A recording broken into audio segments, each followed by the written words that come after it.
Howdy. These were a few finds from my last trip. A lot of stuff is broken, but a lot of really nice pieces, I think.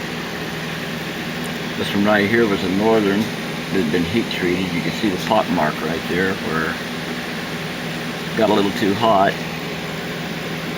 This piece right here is showing another one right here.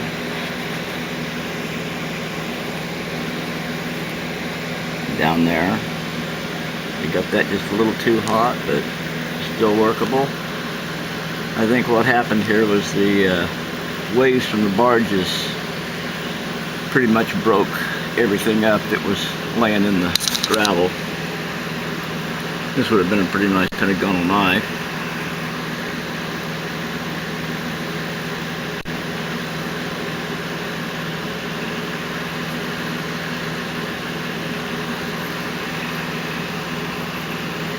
And this right here is not a mule ear, and it's not a Clovis. It is pretty much considered a Columbia pentagonal. Here's a stem point made out of red and black obsidian.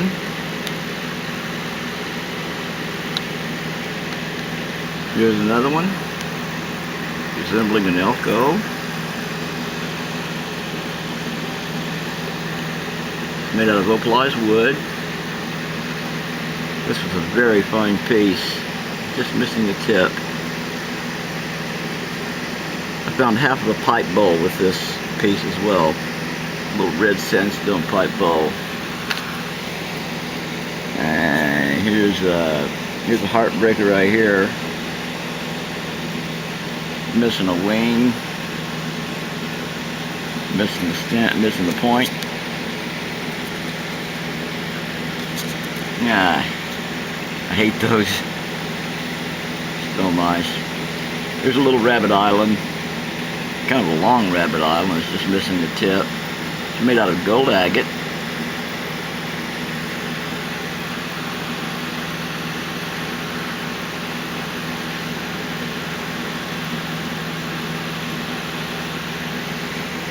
And here's a part of a winger. Looks to me like it had another wing over here, but this is kind of strange. It's got two side notches right here. I would have loved to have seen that point hole. And come on down, and here's most of the drill that I found. This is a really nice piece of material. I don't know if I can get it shown real well here. Let's try. There we go. And one more. A little fox ear that's made out of, it's opalized wood as well.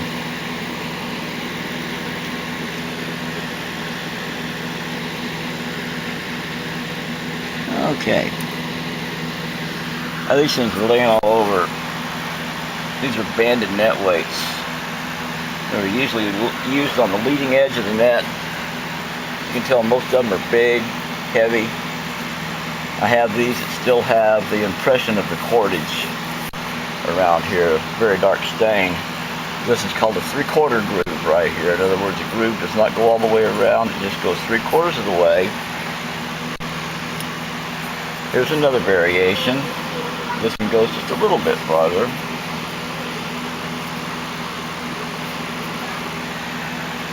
And it's a pretty good sized piece as well, too.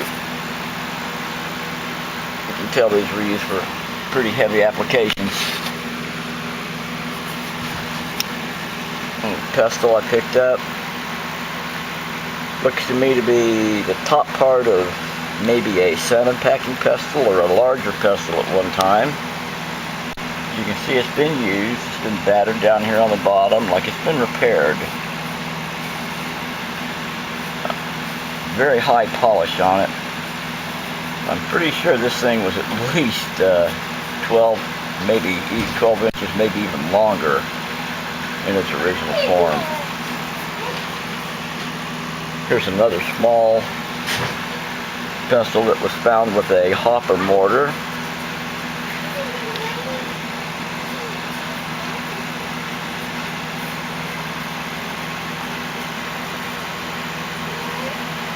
Okay. And there was a hammerstone that I picked up. It's a very interesting one. Got some really nice ones here on the Columbia. A lot of them are small like this. Did a lot of precision work with hammerstones here on the Columbia.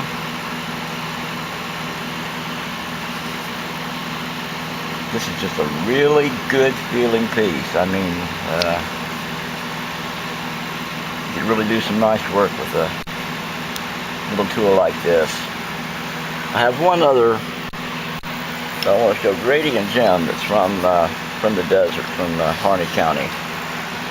And this is one that I picked up at a big pile of overshot flake. It's a great dacite and basalt overshot flakes. And this is the type of hammerstone that we're finding down there. Some of them are actually colored and polished on this surface right here. My friend has one that's kind of a red and yellow color that's battered on both ends. This looks like it's got a really nice handhold to it. You can see the percussion work they do down there. It's you know, they've gotten quite precise with it. They've gotten quite precise with these tools. Anyway, this is just a representative example of some recent finds, and hope you enjoy. Goodbye.